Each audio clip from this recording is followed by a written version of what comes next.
d'entreprises de qualité, Tesla déclare la guerre. Tesla a décidé de baisser ses tarifs à travers le monde, donc se dirige directement nettement vers une guerre des prix. Qu'est-ce que cela peut impliquer pour l'action Tesla? Vous vous souvenez qu'on a fait une analyse sur cette compagnie ici il y a quelques temps, d'accord? Donc on se disait que l'entreprise en réalité devrait être aux alentours de, voilà, si on prend ceci, on va directement sur la chaîne ici. Donc, on se disait qu'à partir de $100, c'était une entreprise qui commençait à nous intéresser. Mais attention, les hypothèses qu'on avait également prises prennent en considération un certain niveau de marge. Est-ce que Tesla va pouvoir maintenir ces marges-là? Et quand on parle de guerre des prix présentement, donc quand on parle de baisse des prix, de ces différents modèles ici, est-ce qu'elle pourra maintenir les marges précédentes? Parce que je vous avais déjà dit que cette entreprise-ci a des marges assez élevées, plus élevées même que ce qu'on trouve généralement dans la moyenne du secteur. Peut-être parce qu'elle est très efficiente ou bien peut-être également parce qu'elle ne fait pas la même chose que tout le monde, comme tout le monde. Parce que Tesla est presque verticalement intégré du point de vue au niveau de la production, d'accord, vers la livraison du produit final, d'accord. Donc, ils n'ont pas de concessionnaire. Tesla est son propre concessionnaire, donc ça lui permet peut-être d'ici de pouvoir faire dégager à peu près des économies supplémentaires comparé à un Stellantis ou bien un General Motors qui devrait d'abord envoyer les voitures vers un concessionnaire qui va les parquer, qui va les revendre, etc. D'accord. Et Tesla également n'a pas trop des dépenses en marketing très élevées, d'accord. Ils ne font presque pas de pub.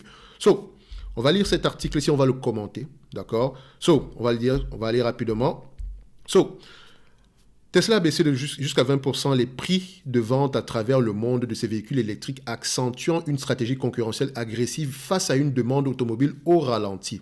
Cette décision qui fait chuter le cours de Tesla de plus de 5% vendredi à la bourse de New York intervient après les interventions de son directeur général Elon Musk, qui a averti que la perspective de récession économique et les hausses des taux d'intérêt pourraient amener à des baisses de prix pour favoriser les volumes au détriment de la rentabilité. OK? Elon Musk avait reconnu l'an dernier que les prix des modèles Tesla étaient devenus honteusement élevés et qui pouvaient freiner la demande. Donc, quand on parle déjà ici de favoriser le volume plutôt que la rentabilité, vous devez déjà faire attention. Donc, on va s'attendre à des bénéfices nets. Enfin, en termes de marge, ici, on aura des marges de moins en moins élevées. Est-ce que c'est durable? Est-ce que c'est temporaire? Quelle est la véritable stratégie derrière? Parce qu'on peut se dire également que les voitures Tesla ne sont pas comme des voitures lambda. Peut-être qu'également, on peut vendre des services derrière. OK? Donc, il y a des systèmes d'abonnement, etc. Parce que cette voiture-là me surprend toujours. Mais bref, ça ne veut pas dire que les concurrents dorment également, parce qu'ils peuvent également avoir les mêmes services, parce que ça permet d'avoir des marges plus élevées. Attention. La baisse des prix aux États-Unis, en Europe, au Moyen-Orient et en Afrique, qui suit celle décidée la semaine dernière en Asie, marque ainsi un revirement stratégique pour Tesla. En France, le prix de la version d'entrée de gamme pour le modèle 3 a baissé de 8 500 € à 44 990 €, ce qui rend le véhicule éligible au bonus écologique de 5 000 €. Peut-être que c'est une stratégie ici pour avoir le bonus écologique. C'est aussi ça. C'est également un incitatif pour pouvoir vendre plus de véhicules.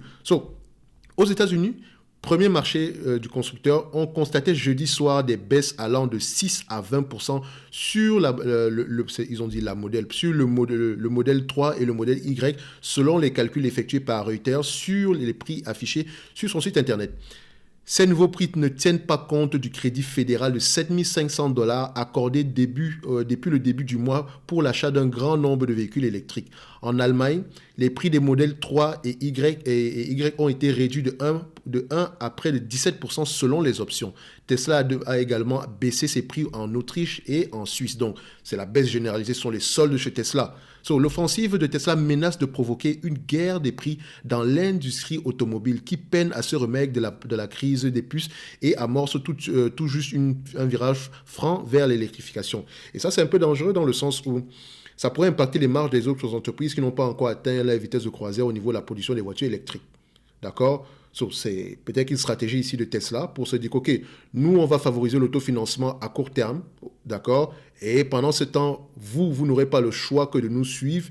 Et si vous n'avez pas la capacité de vous autofinancer, ça sera tant pis pour vous. Donc, on va peut-être, avec cette stratégie-là, exclure quelques entreprises qui n'auront pas des bilans assez solides. D'accord? Donc maintenant, privilégier les entreprises qui ont des bilans solides. Donc, Stellantis pourrait s'en sortir. OK? Les Mercedes, les BMW, en tout cas les Allemandes, il n'y a pas de souci, Ça pourra aller.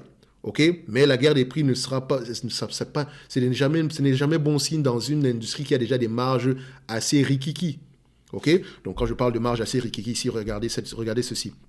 Quand on prend par exemple une entreprise comme Tesla, d'accord? Donc, on va mettre Tesla ici directement. Donc, je vais regarder Tesla en termes de marge. Donc, Tesla. OK? Donc, Tesla, où est-ce que tu te situes? On est là, on valide. Voilà. Donc, on prend Tesla, on va regarder les marges de Tesla.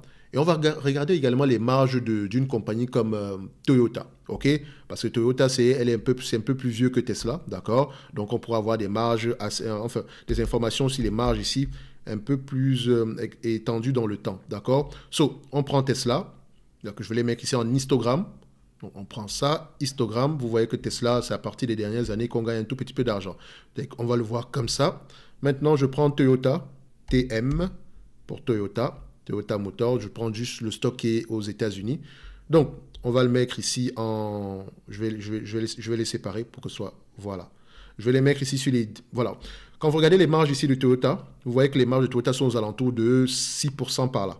6-7%. Quand vous regardez les marges de Tesla, prenons même les 5 dernières années, vous voyez que les marges de Tesla sont aux alentours de 14%. Or, Toyota, lui, il a des marges ici de 7% par là. Maintenant, les analystes estiment avoir des marges de combien pour l'année prochaine? Parce que je regarde les marges nettes ici, pas les free cash flow, dans le sens où je sais que les free cash flow des entreprises automobiles auront tendance à égaler les net income. Okay? Ça ne veut pas dire que Tesla a également des free cash flow parce qu'elle est également une compagnie en croissance. Donc, faut faire attention. Il faut toujours aller vérifier et toujours remettre les choses dans leur contexte. Maintenant, je prends les net income. Net income en termes de marge ici. Donc, on va mettre margin, les estimations ici des analystes. Est-ce qu'ils ont un margin ici? Est-ce qu'on met les marges? Est-ce qu'ils estiment les marges même ici? Net income margin.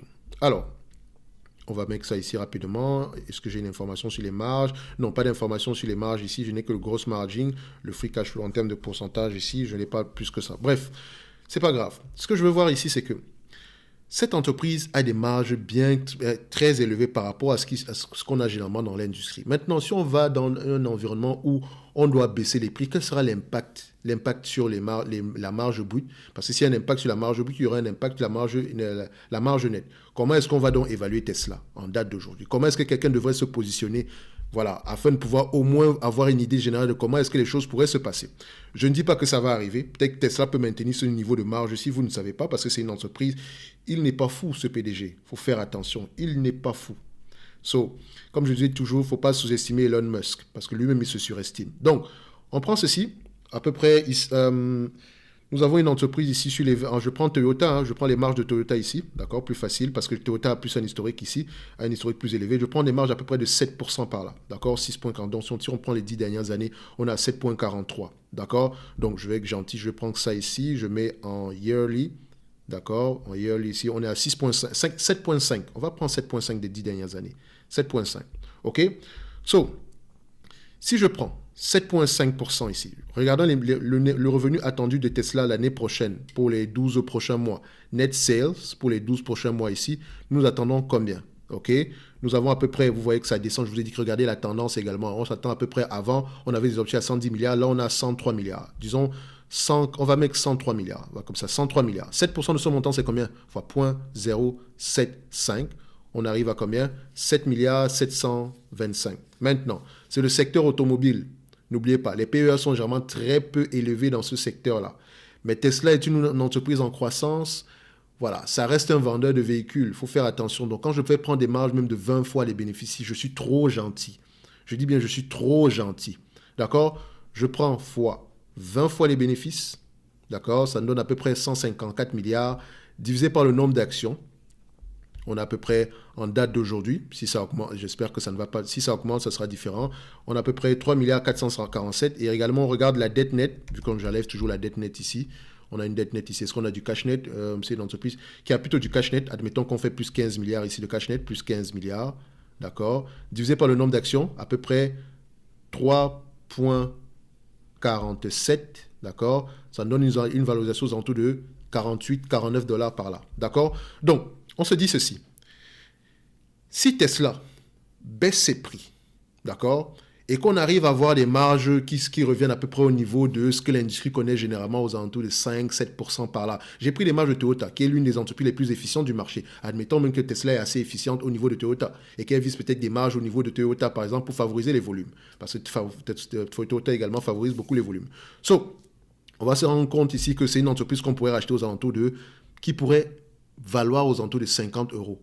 En état stationnaire, donc en prenant en considération uniquement la croissance pour l'année prochaine. Attention, et ça reste une entreprise en croissance. OK?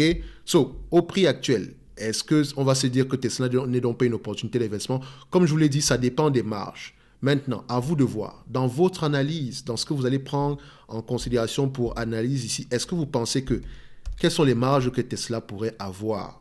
Et par rapport à ces marges-là, ça vous permet d'estimer de manière à peu près correcte la valeur de la compagnie en date d'aujourd'hui. Parce qu'il ne faut pas que la baisse des marges nous surprenne. On doit anticiper les choses. D'accord? Donc, je sais une chose, c'est qu'en achetant du Tesla ici avec des marges à 100 dollars, à 100 euros l'action, à 100 dollars l'action, c'est parce que j'anticipe des marges de X%. Si ces marges tendent à diminuer, disons, à 7%, moitié moins que ce qui était prévu, on arrive à peu près à quelque chose aux alentours de 50 dollars l'action. Maintenant, à vous de voir où est-ce que vous allez vous situer. Moi également, je suivrai ce que le management va me dire. Également, je suivrai à peu près les rapports financiers du premier trimestre. Et si je décide d'aller sur Tesla en date d'aujourd'hui, avec une très petite partie de mon portefeuille. Parce qu'il faut faire attention, il y a beaucoup de choses qui peuvent changer. Une guerre des prix n'est jamais bonne dans un secteur d'activité qui déjà est dans une période difficile, augmentation des taux d'intérêt, etc. D'accord, pénurie des semi-conducteurs, etc. Donc, ça ne fait pas bon de faire également une guerre des prix. D'accord? Mais je comprends la logique de Tesla derrière. Maintenant, est-ce que ça va fonctionner? L'avenir nous le dira, mais ça reste une stratégie comme une autre. Et je pense que pour avoir le maximum de volume possible, ici Tesla, c'est peut-être une bonne décision pour Tesla. Si eux, ils prévoient derrière d'avoir comment on dit ça, des revenus supplémentaires récurrents issus des différents services qu'ils vont devoir vendre derrière. Comme par exemple, peut-être qu'il y aura un service, l'abonnement pour avoir ici la conduite autonome, ou bien certains goodies dans les voitures, je ne sais même pas ce que cette voiture-là ne peut pas faire. Et également ici, peut-être le service pour la réparation, parce que je pense que c'est également la réparation, le service, les pièces de rechange, etc. Donc, plus le volume de voitures sur le marché, sur le marché est élevé, mieux c'est. Ça nous donne également beaucoup de data qui nous permettent ici d'améliorer nos algorithmes. Donc, je peux comprendre la stratégie de Elon Musk, c'est quelqu'un qui voit à long terme. Il n'est pas là pour le prochain trimestre, d'accord? Ni pour l'année prochaine. Lui, il est là pour les 10 prochaines, les 10 prochaines années déjà. Donc, lui, il voit loin. Il a une stratégie déjà basée à ce niveau-là. Donc, nous, ici, on pourrait également être aveugles, d'accord, dans une certaine mesure, si on se fie à des métriques comme celle-ci. C'est pour ça que je dis ceci. On peut prendre 100, je ne dis pas que l'entreprise est surévaluée en date d'aujourd'hui, mais vous savez que ça prend en considération tel nombre de marges. Ceci n'est que mon point de vue, je peux également me tromper, d'accord? Donc n'hésitez pas, le lien vers la newsletter est dans la description de la vidéo. Ça fait toujours plaisir, un like, un abonnement, et on se donne rendez-vous sur la prochaine vidéo. Merci.